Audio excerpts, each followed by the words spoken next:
ready for fan-driven Razorback talk? For the fans, by the fans. This is Inside the Hog Pen with your hosts, Razorback Zach and Marcus MC Carlton. Whoa! It's Wednesday night, and you know what that means. It's another edition of Inside the Hog Pen. Now, you'll notice, before we get started, I am not in my usual hitch and giddy up MC, coming to you from the NEA. I got to represent tonight because the Bigelow Panthers, 2A state champions, I got to give a shout out because my daughter goes there. She was in the band. There you go. Fantastic. But I got to represent the Bigelow Panthers tonight. Got a lot of them watching. So congratulations to the Bigelow Panthers once again for their 2A state championship. And get this, MC, it is their first ever in school history. I did not know that. Congratulations to Bigelow. That's awesome. Ever. Y'all are going to see me. That's history, brother. That's history. Y'all, right? Y'all are going to see me do the quickest uniform outfit change faster than Carrie Underwood or Taylor Swift or anything else. But, oh my goodness, coming to you from the NEA is none other than my co-host, cohort, and other good guy, and the glue that holds this whole damn thing together, Marcus MC Carlton. What's up, MC, man? It's been a week. Man, oh man, it has. It's in all honesty, man, it's been a week today. Today was just one of those days, and I'm glad to get in here in the hog pen and just kind of shut my mind off for a little bit and just have some fun. That's what we do. Make sure you guys leave us a review on our Facebook page. Tell us what you like. Tell us what you don't like. Tell me when to shut the hell up. You name it. Go ahead. It's fine. No big deal. I got something I got to address. You threw your shout out. I got to throw mine out. We got to Rector in 8-man football. Rector won the state championship in the 8-man football. Didn't know there was an 8-man, but shout out to Rector and of course all the state champions this past. Yeah, everybody that's got a title to this point, and we got 2 games left. Yes, we do. Hey, if you guys want in on the action, leave us a question or comment on the Hog Wild fan feedback. We got D-Mad back at the Sideline Studios keeping a track on it because you guys are out freaking standing. Keep those comments rolling in. Last thing, and I promise we'll get to what you guys all came for, and that is Portal Talk and Hawg Hoops, MC's favorite time of year. We are still doing a fundraiser for the American Cancer Society. $30. Who doesn't like cookies, MC? You like cookies? Oh, man, everybody likes cookies. Come on. Bro, Christmas is just around the corner, and guess what? Santa's favorite food is a cookie. So for $30, you can have your own, and it's a giant cookie too, dude. Like it's one of those. Yeah, it's one of them big cookie cake type deals. So if you guys want in on that, hit me up. We've got our link on our Facebook page at the top. If you want to just donate to the American Cancer Society, hit me up in my DMs, either on Twitter or on Facebook, and I will get you guys that link. All proceeds go to the American Cancer Society. So with that being said, I'm not even going to go to break for our first break because I got some things I got to get off my chest. We're going to jump right into this. All right. Portal news. Football is officially in the books. Now we have, as most of you know, if you haven't known by now, you're living under a freaking rock. Bobby Petrino is back in Arkansas. And oh, my God, it's 2011 all over again. I was wrong. I didn't think he was going to be hired, but there it is. I didn't either. Nobody saw this coming, man. Nobody thought it was possible because all we'd been told for the last 12 years was, oh, he is unhireable. You can't bring him back in any capacity. You know, there's a university rule against it, blah, blah, blah. I was the first one to say it. He's not coming back. And of course, there I go eating freaking crow again. Had a lot of defensive players. And one that we really messed up over Sparkler, Smoke Bomb, whatever his name is now. Smoke Bomb. Well, I'm not even going to call him Rocket, okay? No, he's got to earn that nickname back, in my opinion. And here's the thing. I got to ask MC. Okay. A lot of people are saying that he didn't. That he gave us everything he had, and that this is hurting us and all this. Do y'all not realize this dude quit at like the middle of the season? I would argue he never got started. I mean, you're not wrong. I would there make either. him.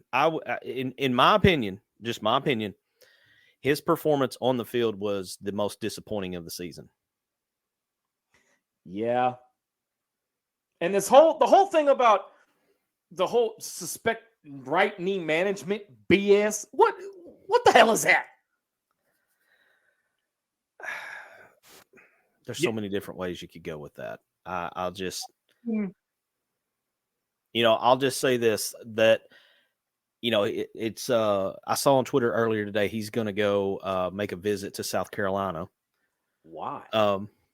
If you thought playing behind the line here was bad, South Carolina's might be the only one in the league that was a little bit worse.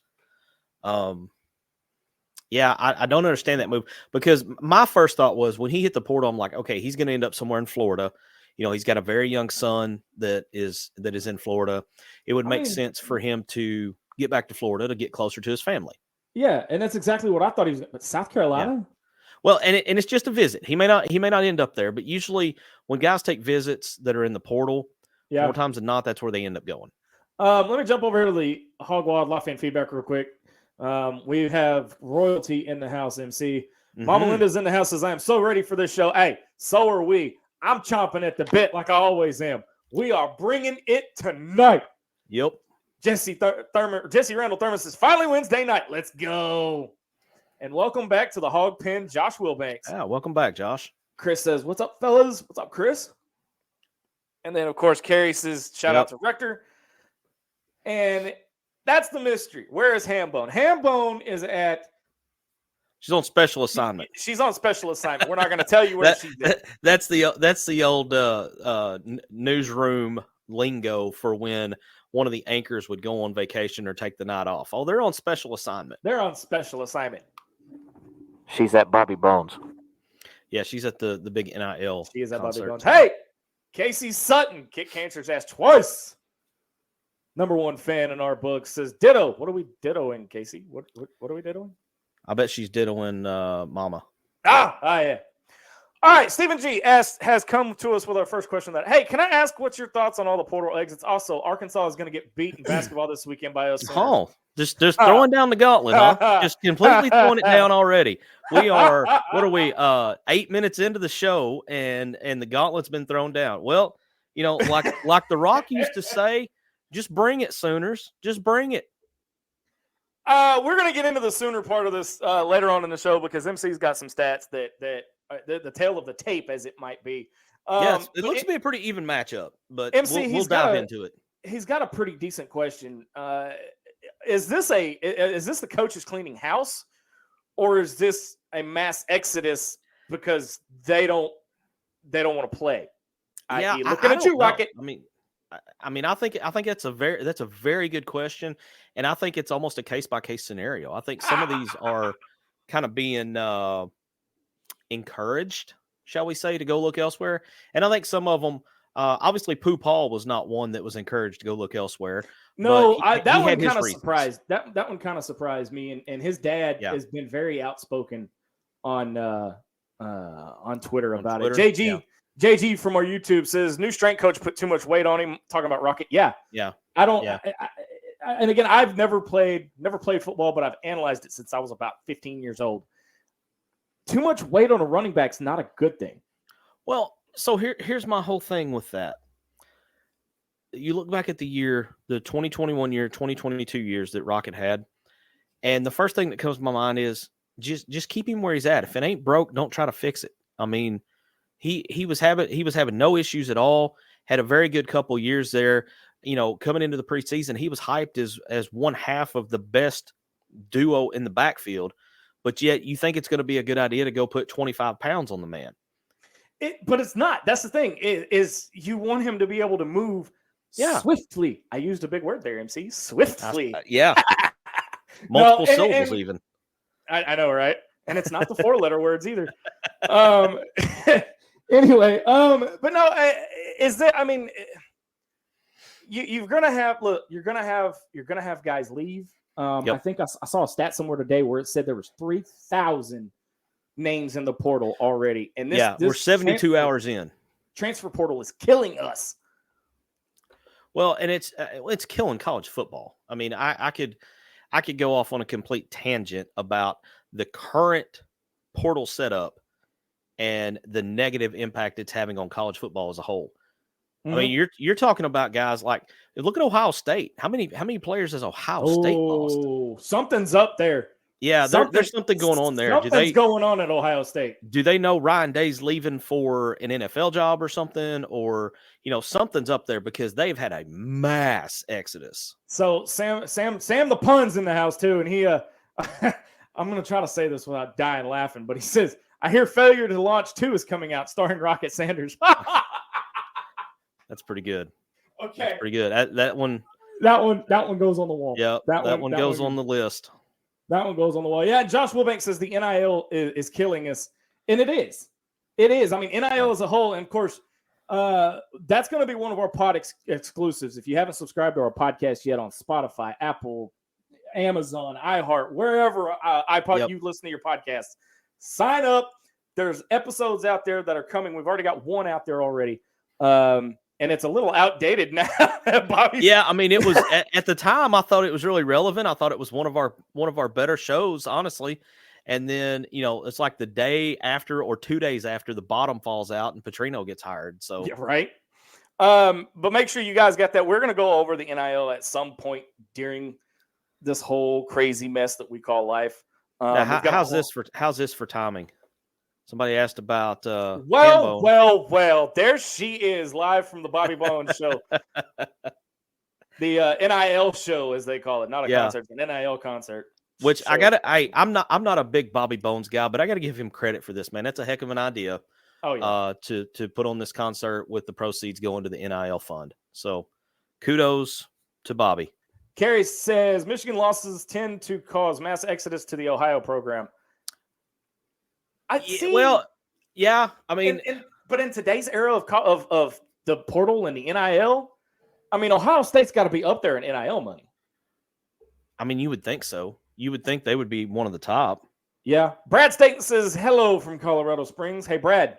Army Navy game Saturday. Go Army. Beat Navy. You know how to get that. You know how to get that. Yeah, you knew that was coming. Casey says Rocket reminds me of what Boyd did, and that's what we were talking about at the beginning of the show. Now, I'm going to post. Where have I heard that before today? Hi, I said that. Exactly. Yes. No, but the thing is, I mean, in all honesty, a lot of people are making that comparison because Rakeem Boyd did the same thing. Yeah. Yeah, I mean, there were games left in the season, and he didn't fake an injury or anything. He just like, deuces, I'm out. He used the whole, because remember that was the year where they could opt out at any point during the season because of COVID. Yes. And he opted out with 2 games to go. Yeah. He didn't even finish I almost gave away our free F word. Here's the thing. Hang on to that one. You're right. Here's the thing though, MC. They either, and again, this has been an argument since 2008, 2007. Okay. They either need to retire the number 5 jersey, or like you had said off air, make the player earn it. Whoever's a running back, like Augusta, make him earn it. If that's what he wants to wear, he's got to earn it. Well, and it's so the example that I used, and I saw some other people putting this out on social media earlier today as well. They were talking about retire 5. I'm fine with retiring it and putting it there with 12 and 77 because it's as sacred of a number as those two, in my opinion. Mm-hmm.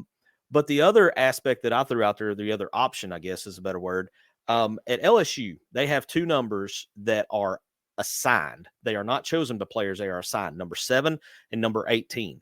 And there are certain criteria that players have to meet in order to be eligible to wear either 7 or 18. And if you took 5 and gave it that approach and you had some kind of criteria around it, I would be okay with that because it keeps the special significance of that number. I mean, because we all know you say 5 in football, everybody goes D-Mac. Everybody thinks D-Mac. Nobody's thinking Sanders. Nobody's thinking Corey Nichols that wore it way back in the day. Yeah, I'm dating myself here. I'm going way back. You even got Danny me on Ford that era.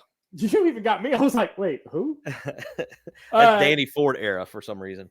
D-Man back in the Sideline Radio Network studio says number 12 at Texas A&M as well.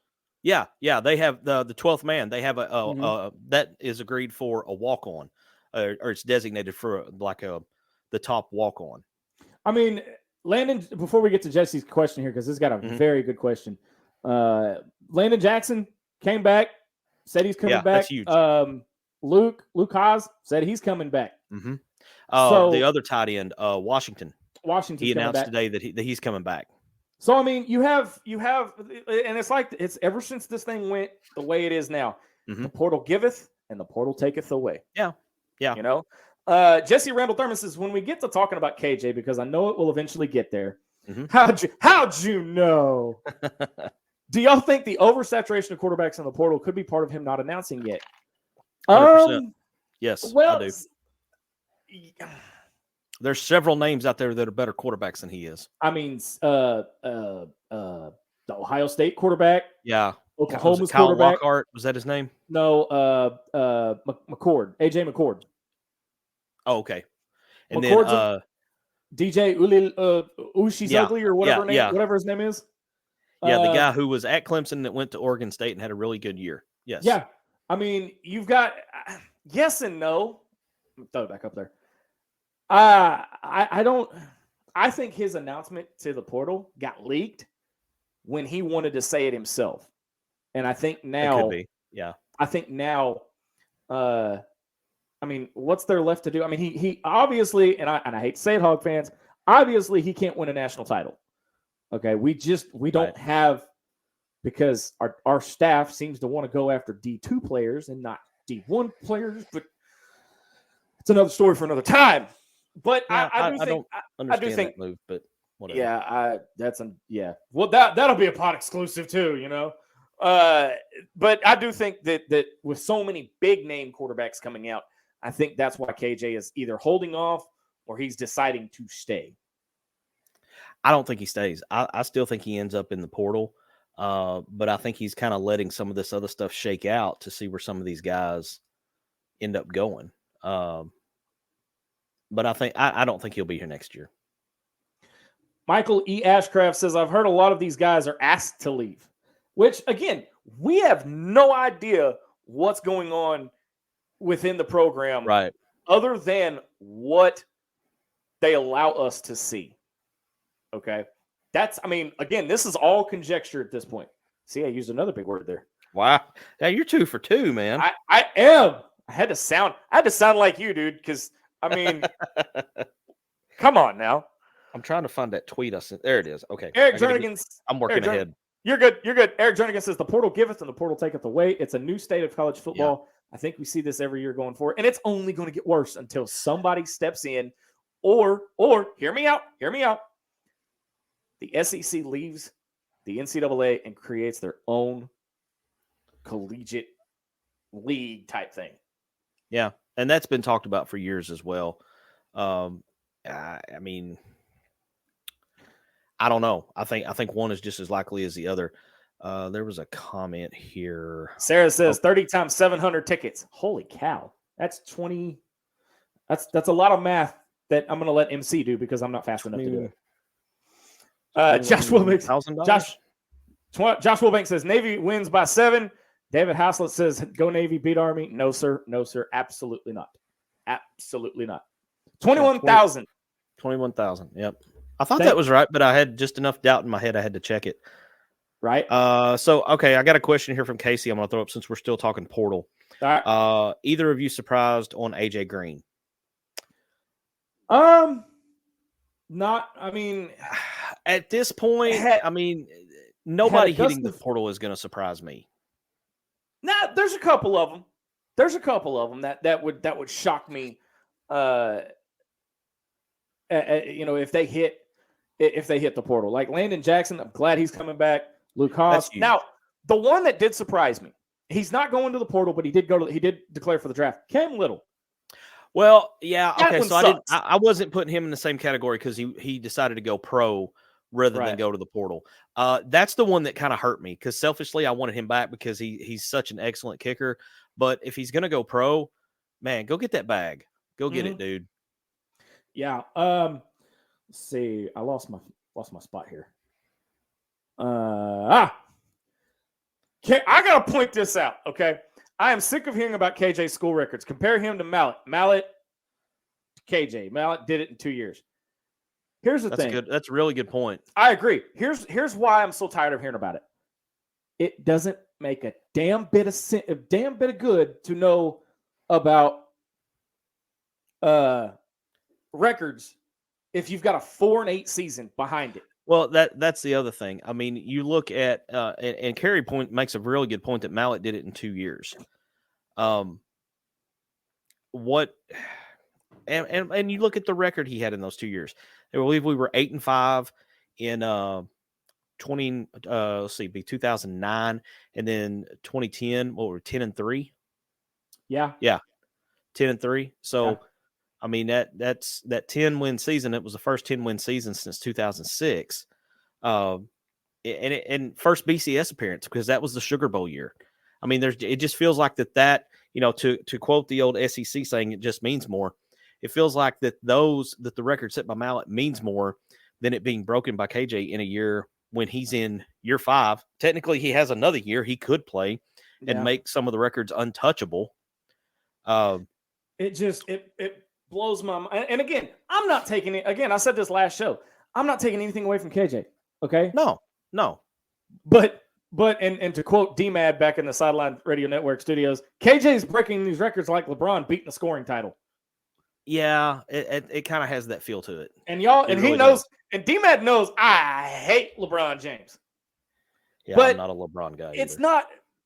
But here's the thing: is KJ's just.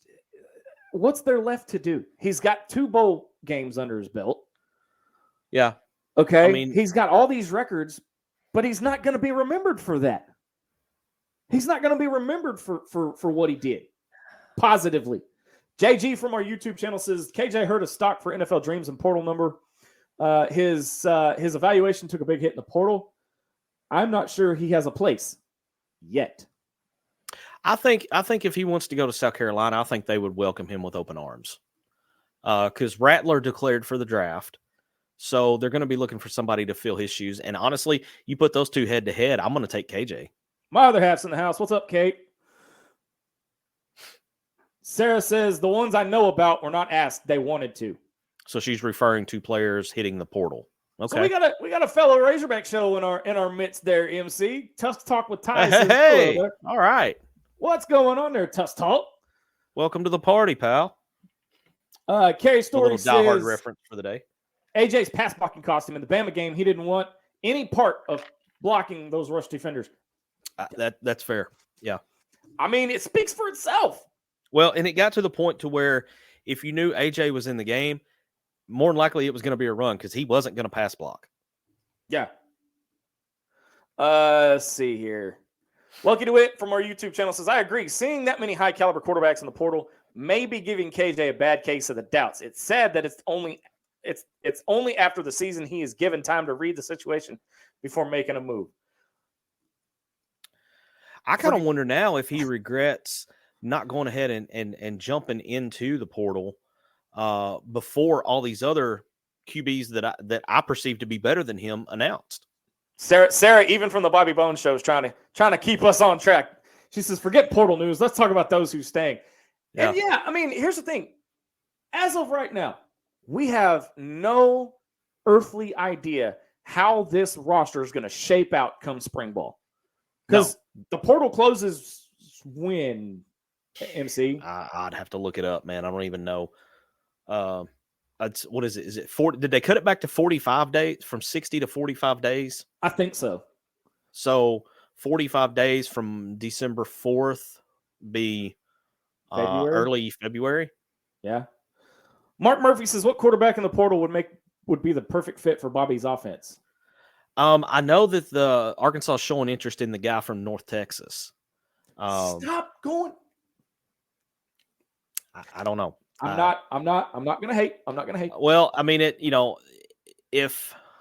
Bobby's the one that's going after these guys, 2nd. Then January 2nd. Okay. All right. So January 2nd. We are going to step aside, pay some bills, and I'm going to do the fastest costume change in the world. On the other side of the break, it's what everybody wants to talk about, and it's MC's favorite time of year. It's Hawg Hoops. Coming back in 60 seconds. Stay with us.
Button stuck.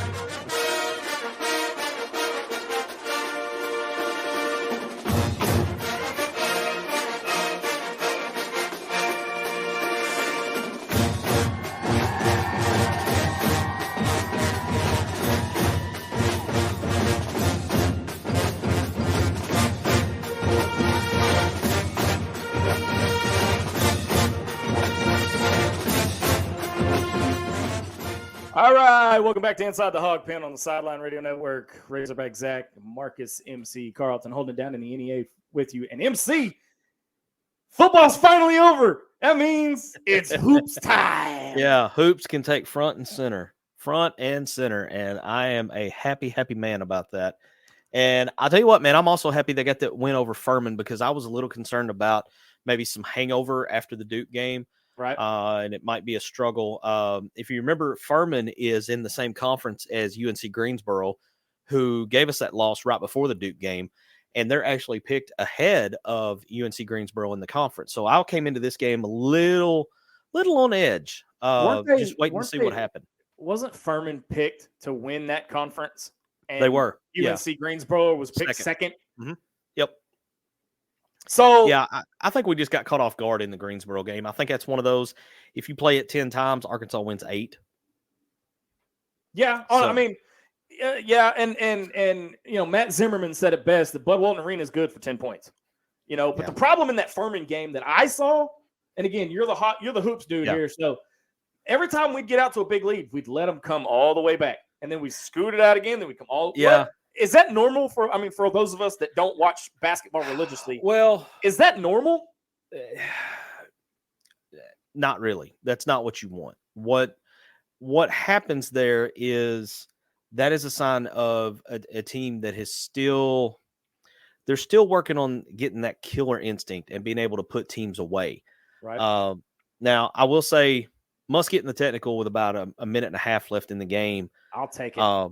I mean, I had no problem with the technical. The only thing I didn't like of it was a 5 points for Furman with no time coming off the clock. No. And it cut it back down from, I think we had a 13-point lead. I think it cut it down to 8 at that point. And so it kind of put it back in range a little bit. I saw one thing over here that how about Mama Linda threw out. I got to get this question out here because it's a really, really good one and something that I was definitely going to hit on. She says, MC, what has happened to our 3-point defense? We were number 1 a couple years ago. Yes. And you can tell that this is something that's really hitting Muss hard, and it's driving him nuts because of what our 3-point defense is. And if you look at it, you know, it wasn't so much Duke, but some of these other teams, Greensboro and Furman and Old Dominion, some of these teams that are coming in, it seems like they're just shooting the lights out from 3-point range when they get in Bud Walton Arena, like shooting way over their yearly stats, way over their head for what they're normally supposed to do. And from what I see happening is we still have a lack of communication on defense when it comes to help defense and rotating. We have guys that are still rotating at the wrong point. They're not rotating when they're supposed to be. They're either way early or way late. and it puts everybody else out of position when they start trying to rotate, and it ends up leaving somebody wide open. I think for Furman the other night, they kept getting corner three after corner three after corner three, and Bobby Knight had a philosophy that you want to make your opponent shoot from the corner because that's the toughest shot in the game. But if they hit 4 or 5 of them, maybe you try to get them to stop shooting out of the corner. Wasn't that where Duke was hitting most of theirs too at that point? Theirs was wing and corner. They didn't have very many at all from the top of the key between the two wings up to the point. They didn't have many there. It was from the wings to the corner. But what is happening is either we have the wrong guy rotating to help with defense, or the guy that does rotate, like I said before, his timing is off. He's either too early or he's too late, and they end up being able to move the ball enough to where you get it to the open guy. Right. That's something that the more these guys play together, the better that's going to get. So I would say by the time we get into the middle of conference play, middle of January, somewhere around in there, I think you'll see that improve dramatically, because I guarantee you that's something they're going to work on every single solitary day in practice until they get it where Muss wants. Because as we all know, if you don't play defense for Muss, you're not going to see the floor. Right. Question though. Was it just me, or did I see, and I forgot to write down who it was. There was a lot of trying to be fancy passing going on. The behind the backs, Yeah, we had a bust. The one that stuck out to me was we had a 2-on-1 fast break with L. Ellis and Brazil. Ellis tries to go behind his back and ends up flipping it out of bounds. I'm like, just make the simple pass. There's no need to put extra mustard on the hot dog. You're about to get a dunk anyway from Brazil. Just get him the ball in a timely manner. And I get it. I get it wanting to look good, but damn. And it was, at that point, it was like a 6 or an 8 point game. So, that could have been a very crucial possession there. And it bugs me that quit trying to be fancy and just play ball. Yeah. Just play ball. I got to get this in. Jesse Randall Thurman coming in with another strong comment about something else I was going to comment on. He's talking about Blocker coming on strong as a true freshman. It seems like to me, Layden Blocker, he's getting better every game. His contribution is not just in one area of the game. He'll score, he'll make dishes. He does the dirty work. He reminds me a lot of Devo when Devo was a freshman, but I think his offensive game is a little bit better than Devo's was at that point. But Blocker has played his way into a major contributor already in this game. And another guy that I want to throw a big shout out to is the Claw, Chandler Lawson. I felt like Lawson was the X factor in the Furman game the other night with the stat line that he had. Yeah, somebody that we know very well, MC. Yep. Somebody, we won't mention names, but they're a bit of a bum, said that Chandler Lawson, when he was at Memphis, did he call him a wasted scholarship? I don't remember the exact terminology. He called him a wasted scholarship, and I'm over here just going, "Hey, welcome to the hill, Chan." So, all right, I pulled up stats from the Furman game. Chandler Lawson played 17 minutes. He had 19 points. Let's see, 19 points, 3 rebounds. How many block shots did he have? He had three block shots. His plus minus was an 11, which is really good. It means Arkansas was on your plus minus. You either have a negative number or you have a positive number. Arkansas was plus 11 when he was in the game. Right. That is the third highest on the team. They had a plus 15 when Devo was in the game and a plus 14 when Khalif Battle was in the game. But Lawson, 8 out of 10 from the field, 1 out of 2 from 3-point line.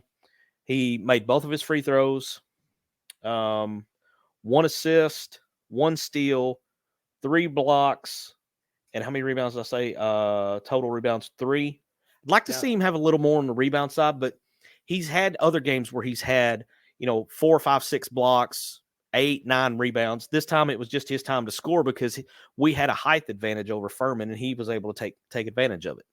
So, okay, this is going to be my personal opinion because, again, this is just how I saw it the last couple of games. Yeah. Khalif Battle. Mm-hmm. Little bit of a ball hog. Yes, but the style of player he is, you don't want him. Let's see, how can I say this? You want him to have a little bit of that aggressiveness and be a little bit of a ball hog. And here's why I say that. But the problem is, go ahead, MC. Well, I was just going to say the style of player he is, he's very streaky. Okay. And he's in there. He reminds me a lot of Alex Dillard that played on the championship team. He doesn't have the range. He's not going to pull it from the Hog's snout. Okay. Right. But he's in there for one reason and one reason alone: buckets. That's why he's in there. But every time he makes an outstanding bucket or scores, he commits a dumb foul on the other end. Yeah, his fouls are dumb fouls, but they're fouls of aggression. And when you have a player that plays as hard as he does, and he does play hard on both ends of the floor, he does not make the best decisions on the defensive end, but he plays very hard.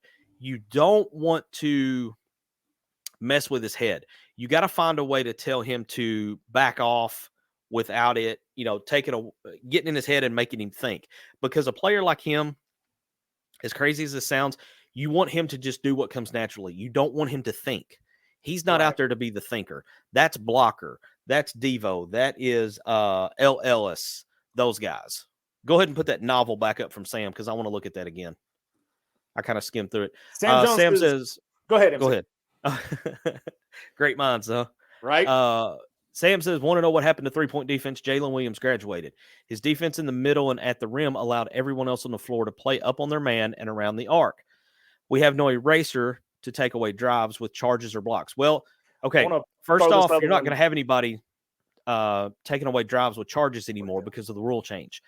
I think Chandler Lawson can be that guy with the blocks because of his wingspan. I also think Mitchell, if you can get consistency out of Mitchell could be that eraser type player as well. But nobody's going to be drawing charges like Jalen Williams did because basically they made the Jalen Williams rule, and it's just almost darn near impossible to get a charge call now. Yeah. And Brad Staten even adds to it, says Sam Jones is exactly right. Mitchell needs to be the eraser, but he can't stay on the court. I mean, he can't. Yeah, he's had foul trouble this year a lot. Let's see. Yeah. Carey's, again, making a very good point. Says some players would rather look good losing than look bad and win. Yeah, it's the whole white man can't jump. Sidney Dean and Billy Ho. If you remember that movie, Billy was talking about you'd rather look good and lose than look bad and win, talking to Sidney. So it's the Sidney Dean disease. And we do have a little bit of that. And, L, I don't know what happened to L. He went in that funk in the Bahamas, and he come back, had a pretty good game against Duke. And then he was just kind of, I'm sitting here looking at, he played about not even 12 minutes the other night. Looks like, let's see, 1 of 2 from 3-point range, 2 of 5 from the field. Let's see. Nope, I'm reading the wrong one. 1 out of 4 from the field, 1 out of 2 from the free throw line. Only had 3 points on the night, 2 assists, 2 turnovers. That's where we've got to get him to elevate his game. We need him. He doesn't need a flat assist to turnover ratio. We need him at about, 5, 6, 7 assists per game and no more than 1 or 2 turnovers. He's got to take better care of the ball because he's out there to facilitate to the ball to the other scorers. And I don't know, he's lost his mojo somehow. He hasn't fully recovered it yet.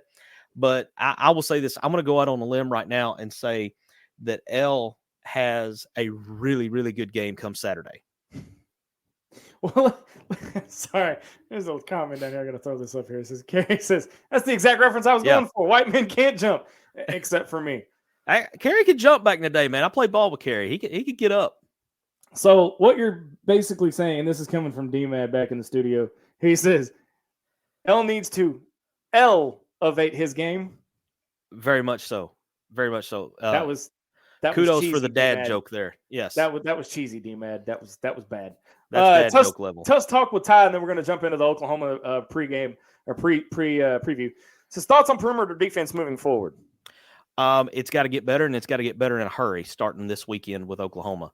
Otherwise, Oklahoma will shoot us out of the BOK Center and put us on the road, thumbing it back to Fayetteville. Perimeter defense is going to be key to the success of this team this season because we're going to place a lot of teams. Alabama is one of them. It lives and dies by the 3. If they're on, we've got to be able to run them off the 3-point line and, make them score in other ways. And right now, we're just not doing that. Guys are getting way too many threes. I'm trying to look here from the Furman game. Furman was 12. Notes. They were 12 of 32 from 3-point range.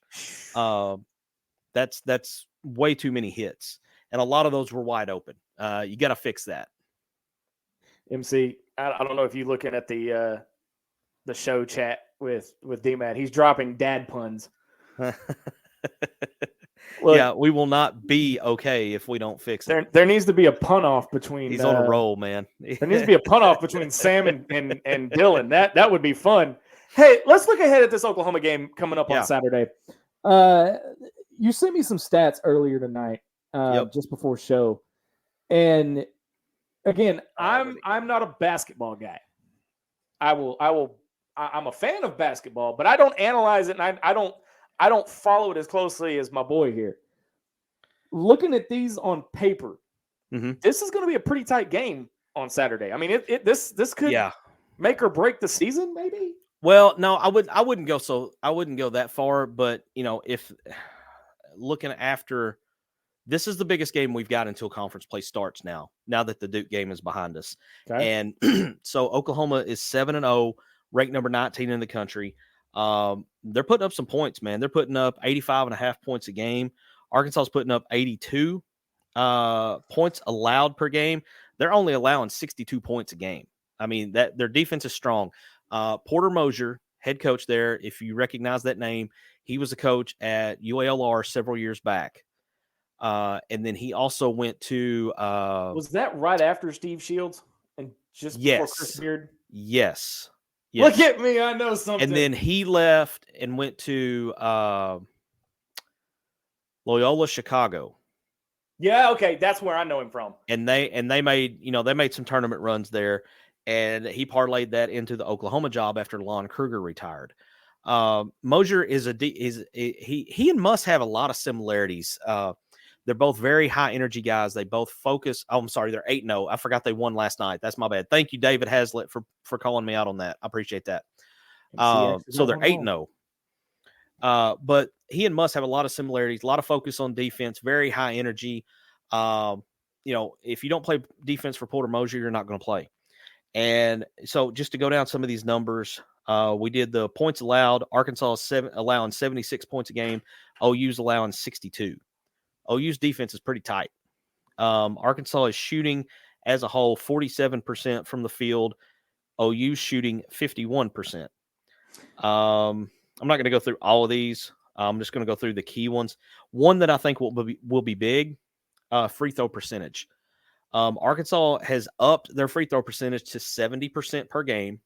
That's better than it was about a week ago. We were coming out of the Bahamas. We were sitting at like 61, 62%. So free throws have gotten better. Oklahoma is making 79% of their free throws. One of the key reasons why they're 8-0 right now.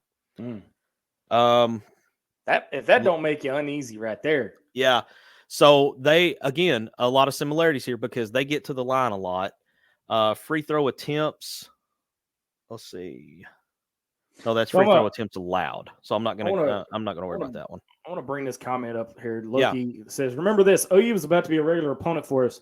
So we need to take this chance and give them hell while they're still on the outside because once they're here, it's on.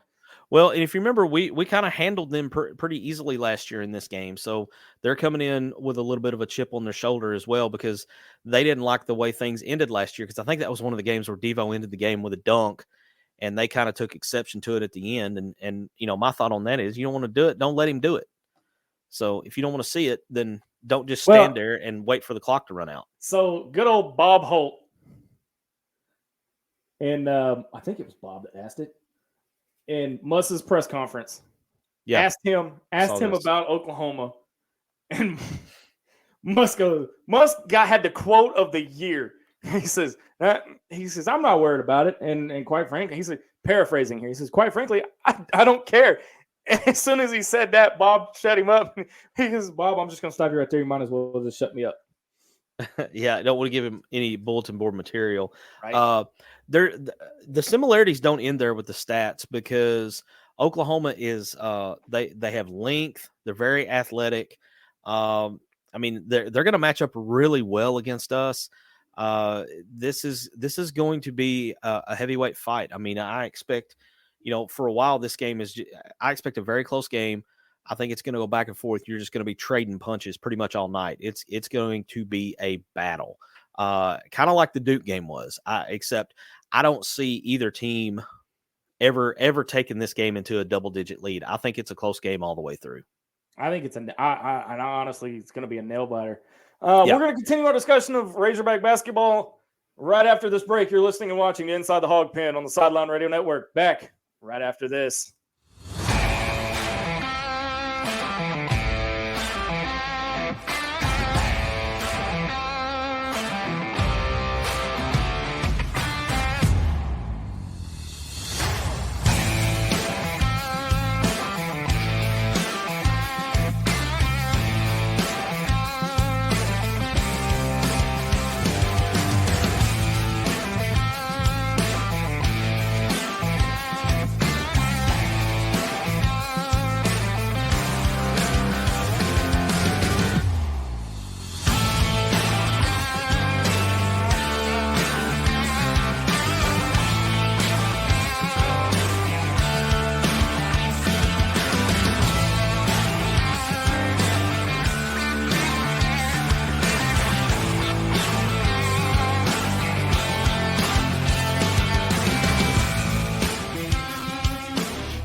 All right, welcome back to Inside the Hog Pen on the Sideline Radio Network. Razorback Zach, Marcus, MC, Carlton hanging out with you.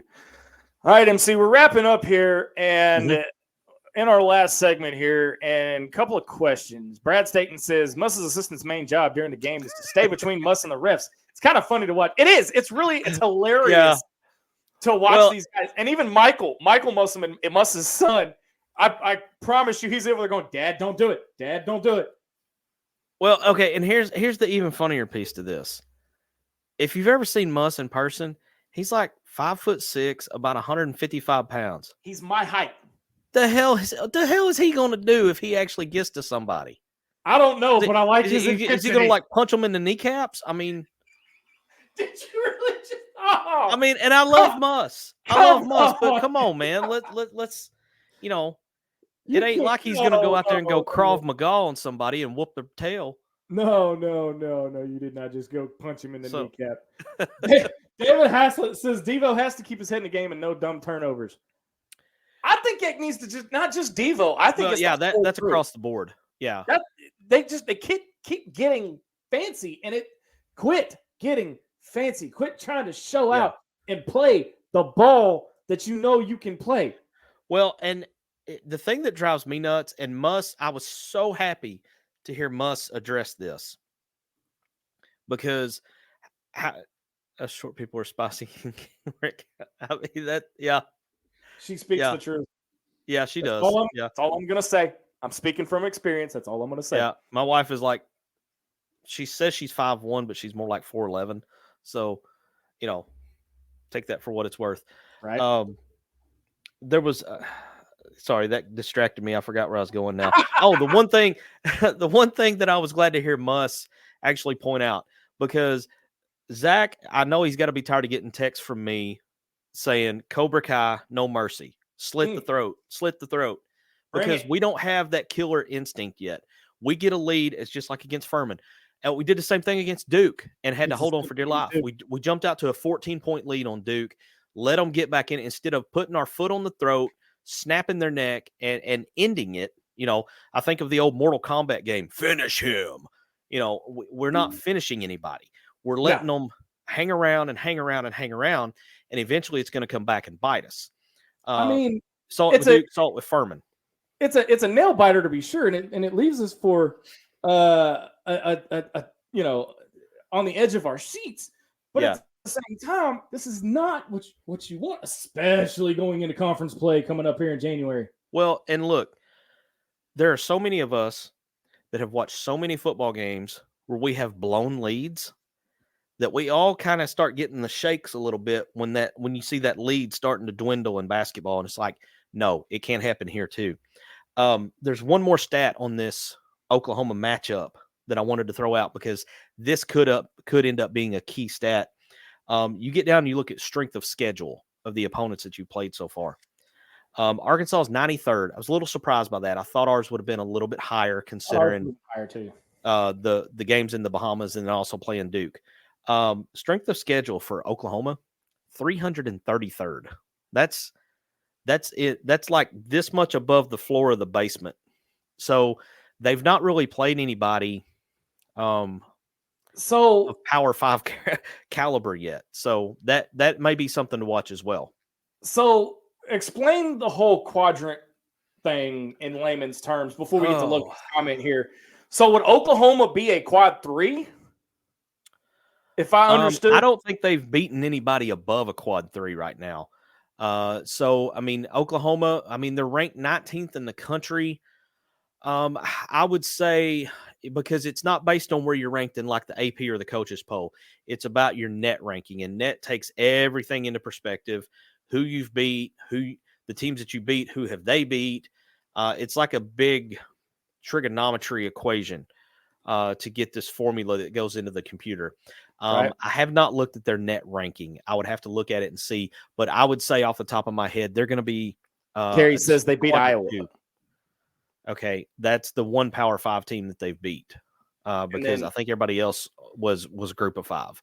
So I would say, if Arkansas wins this game Saturday, it's probably going to be a quadrant 2 win. Right now, for what it's worth, the Duke win is a quadrant 2 because they lost their next game after us. They went down to Atlanta and got beat by Georgia Tech, which not only is what I would call a bad loss, but it's also an ACC loss. So they already have one conference loss on the year. That's true. DMAD back in our Sideline Radio Network studio says their net ranking is 15. Okay, then that's a quad 1. They have one quadrant 1 win and 2 quadrant 2 wins and 5 quadrant 5 wins. Okay. So they're higher. They're a quad 1. So that makes this game even bigger because right now quad 4, sorry. Yeah, the only game we have that is a quadrant 1 right now was the loss to North Carolina. So if we go out and we beat Oklahoma on Saturday, it puts us back to 1-1 in quad 1 games. And I feel like it's way too early to be talking about net rankings, quadrant wins, and all that, because if you roll through the SEC season and you have an above 500 record, you're going to be a quad 1, a quad 2 team, which, I love the fact that we're back talking about not are we going to make the tournament, but what seed are we going to be in the tournament? And we're trying to avoid certain areas. You want to avoid 7, 8, 9. You want to avoid that range right there. We get hung up on that 7, 8, 9 line all the time. Yeah, here's the thing. You just keep winning. It's going to take care of itself because Duke is going to have some really good wins. That's going to make that win look even better. Memphis and North Carolina both are going to win a lot of ball games, and that loss is going to look better. So when you get into net rankings and quadrants and all that, like even the loss to North Carolina, the more they win, the better that loss looks for us, and we could actually gain spots in the net ranking. Like if we don't play, but North Carolina goes out and let's say they beat Kansas. They won't play Kansas, but let's just say they did. Then that would make our loss to North Carolina look better because they went out and beat another top 5 team. Yeah. Let's get back to some of these comments in the Hog Wall Life and feedbacks. Loki says, that's the thing. We're playing pretty aggressive. Once we get that pulled into focus for the entire team, we are going to be damn dangerous. Yeah. Look, we all know what Muss does, okay? This is nothing out of the ordinary for Muss teams. They're going to, quote unquote, struggle until about the middle of January. Right. The light bulb's going to come on. They're going to go on a tear through February. They'll probably, the last 10 games of the season are always very important when it comes to NCAA tournament seedings. They'll go, if they can go 7-3, 8-2, something like that over their last 10 games, they're going to be fine. We are to the point now where the brackets are unveiled. Teams are looking and saying, oh crap, where's Arkansas? We don't want to play them. We don't want to play them because of what we've done since Muss has been here. You think about the teams that Muss has beat in the NCAA tournament alone since he's been here. 2 back-to-back number 1 seeds. Yeah. Yeah. And no, that right there, that's all I need to know. To hell with the rest of it. That right there tells you everything you need to know. I mean, guys are wanting to avoid us in March, but I mean, we're a long way from March, man. There's a lot of stuff that can happen between now and then. Oh yeah, baseball season starts up. Oh wait, sorry. David says it's hell on the blood pressure medicine bill. Hey, that's why I tell you guys every show, make sure you consult your doctor to make sure your heart is healthy enough for Razorback sports for this very reason. And then of course you get Brad Staten. I swear, down the rabbit hole he goes. And then he says, do you have to get a waiver to get in the Army? I thought they had height requirements. No, I didn't. At least not for my height. Goodness. At least not for my height. Loki says, we keep playing to the level of our opponents, and we need to stop that. We 100%. need to play to the level we are capable of every outing. That is the only way we're going to step up to the next level. Loki's spot on. And that's one of the things that Muss has talked about. He's like, they haven't been able to lock in for a full 40 minutes yet. Now, you think about, some of the games we've played this year, Duke, they were locked. I would give them 35 minutes. They were locked in. The last 5 minutes of the game got pretty scary. And I had a feeling we were going to blow it right there at the end. Yeah. But I would say 35 of the 40 minutes they were locked in. Furman, 30 minutes maybe. And I mean, look, even the most elite teams cannot stay locked in for a full 40 minutes every single night. But you need to get it to where you're averaging that you're locked in for 35 to 37 minutes every single night. Because most of the time, that's going to be enough to put the knockout blow on guys.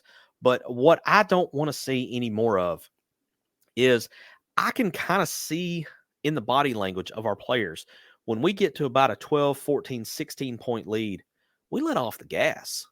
And you can't do that. Yeah. You can't, especially if the other team is still fighting.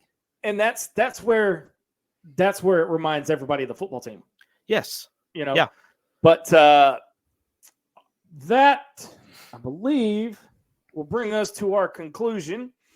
One piece of information, and I'm going to announce this at the very top of the show next week.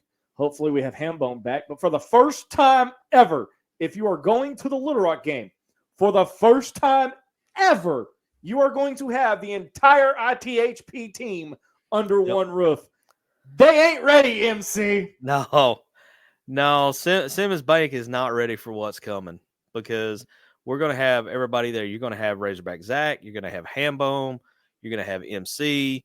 You might even have Loki. Might even have Loki in the house. I don't know. But we'll leave that up to him. But they're not ready. But we'll talk more about that next week. MC, final thoughts before we get out of here tonight. Keep the dribble drive penetration going for the Oklahoma game. Dribble drive. You can't have the 5 guys out standing around offense, or Oklahoma will run us out of the gym. Yeah. I saw that. Yeah, that Carrie's already got live show on the rock. Should we? We're working on it. We got some details to work out there, but that is being tossed around and discussed. Yes, live from the arena or somewhere close by. Somewhere close. It may be parking lot. I don't know. Ooh. We may do a parking lot party. Who knows? Well, we'll see. D-Mad put in his final thought from the Sideline Radio Network studios. He says, I feel like it was on the back of a Bobby Petrino motorcycle at the end of the Duke game. All right. No. Yeah. I'm gonna let it go. Going up the Evel Knievel ramp. It's like, this has potential to end badly, but we stuck the landing. That is true. Even the Canadian judge gave us a 9.8. So, right. Well, that's going to do it for us on another edition of Inside the Hog Pen. For Marcus MC Carlton from the NEA and D-Mad back at the Sideline Radio Network studios, I'm Razorback Zach. You've been watching an all-new episode of Inside the Hog Pen. Until next time, so long, everybody.